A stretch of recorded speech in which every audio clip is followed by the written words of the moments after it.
We're back in time for the Politics Fix. David Corns, Washington Bureau Chief of Mother Jones Magazine. Jay Newton Small is Washington correspondent for Time Magazine. Thank you both. This craziness of this for-profit, apparently, Tea Party convention down in Nashville coming up this weekend. Here she is, the wife of the co-organizer and wife of the organizer of the National Tea Party Convention, responded to the criticism in a blog. And a lot of criticism coming from people like Michelle Bachmann and all who don't want to go. She wrote, one of the co-organizers, "We have refrained from responding to many of the attacks that have been thrown at us from other Tea Party groups in the belief we did not want to spread the divisions that are already hurting this movement, even though that does not seem to be the consideration of some others involved in this movement." This movement's just begun. Somebody's trying to make money on it, and somebody else doesn't like it. Well, what happened was they set up this group. It was a for-profit operation. They never said where the money was going, if they made any money. They were dodging in what they were paying Sarah Palin. Mother Jones, we got some internal planning documents showing that she'll be making $115,000. Thank God for Mother Jones, right? Thank God for that. Yes, they pay me less than that, but thank God for that.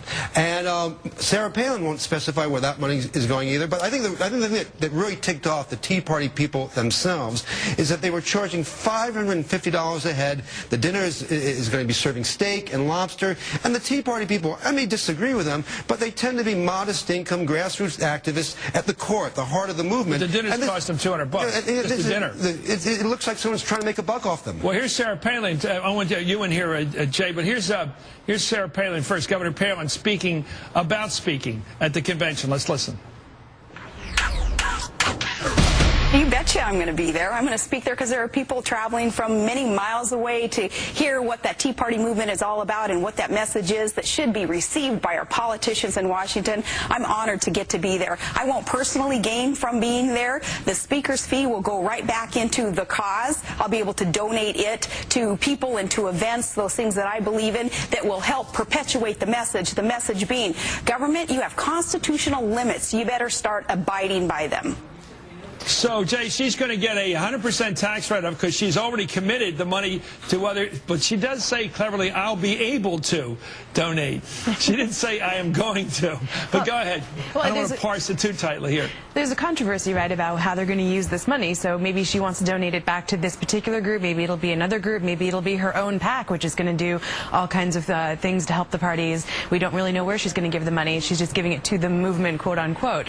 But it's certainly, it's sort of it's a weird juxtaposition to say we're going to have a national Tea Party meeting when the whole point of the Tea Party movement is to be grassroots. It's to be bottom up rather than top down, saying this is what we are, this is who we are. And so it's a bit of that's where I think a lot of the struggle is coming from, is people saying, you're not speaking for me. I'm a Tea Party activist and I'm not going to this thing. So there's a lot of anger and there's a lot of sort of struggling to define themselves here.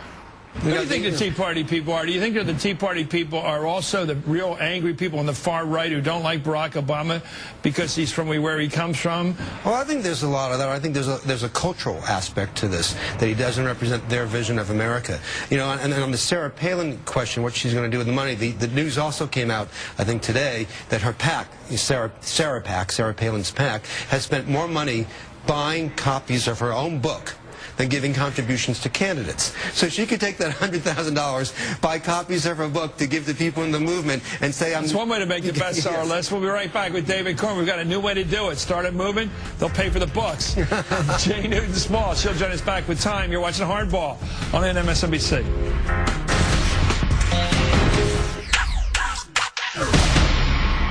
We're back with David Corn of Mother Jones and Time Magazine's Jay Newton Small. This weekend, as I mentioned earlier in the program, President Obama and Vice President Biden, his buddy, went to the Georgetown Duke basketball game here in Washington, which Georgetown won, beat the Blue Devils. Here's some commentary from the president while he explains a failed under-the-basket shot back in 2008. We showed this once. If you'd like to see it again. Oh, that's heartbreak right there. Oh! That was a nice move, though, Mr. President. I was sure that was going. You're obviously a left-hander. Yeah. Do you have any problems at all going to your right? You know, I went to the Republican House Caucus just yesterday to prove that I could go to my right once in a while. But there's no doubt that I've got a stronger left hand. Well, there's an interesting metaphor, Jay. What do you make of that? He was quick to switch from basketball to politics. Well, look, clearly we had, nearly 24 debates during the primary season. And remember what a bad debater Barack Obama started out the primary season, how everyone was saying he was really wooden on stage. And I think Hillary did him a really good turn, because now it looks like he can get on stage and debate with the best of them. And it really brought out the best in the president, given, going into the State of the Union, things weren't that great. And by the end of the cycle, he was coming out on top. So it's Hillary we give credit to for this weekend's basketball game. Sometimes people are amazing how they can find Hillary. She did it again. What a great Saturday it was for Hillary Clinton. She made that Saturday. I'm just kidding. But even before that Saturday, it was a great Friday for Barack Obama. When he went before the House GOP and they had the Q&A, that left me to some degree breathless. I mean, there was one of the best national political debates ever. That Friday night performance, we had a 2-hour special on it. We thought it was so important. What did you make of it? I thought it was great. I mean, look, there's a great tradition in England where you've got the Prime Minister and he goes up and he debates Parliament and he's challenged every day and he's questioned, and I wish we had that more in the United States, because you really saw a great exchange of ideas, a great platform from both parties to express, what they felt, what they wanted to do, and please more. Well, I think in the next couple of days there'll be pressure being put on the White House and the GOP to do more of these. I think it really resonated with people on the left and the right, people who Twitter, people who don't. Yeah. And I think, I wouldn't be surprised if you see some movement soon for people saying, hey, let's have our own version of Question Time here. What was that story, the great story by Swift about the guy that goes off somewhere and Gulliver's Travels? Gulliver's Travels, where the guy's tied down by all the midgets. What did you think? Did you see that out there Friday night, Jay? All the Lilliputians grabbing him and tying him down. It just seemed like that. And he was struggling to get up, and the big giant. What did you make of that dimension? Yeah, I mean, but he wasn't trying too hard not to squash them. I mean, he definitely had some good singers in there. Well, I think it was a good week for the president. He's had a bad month, but a good week.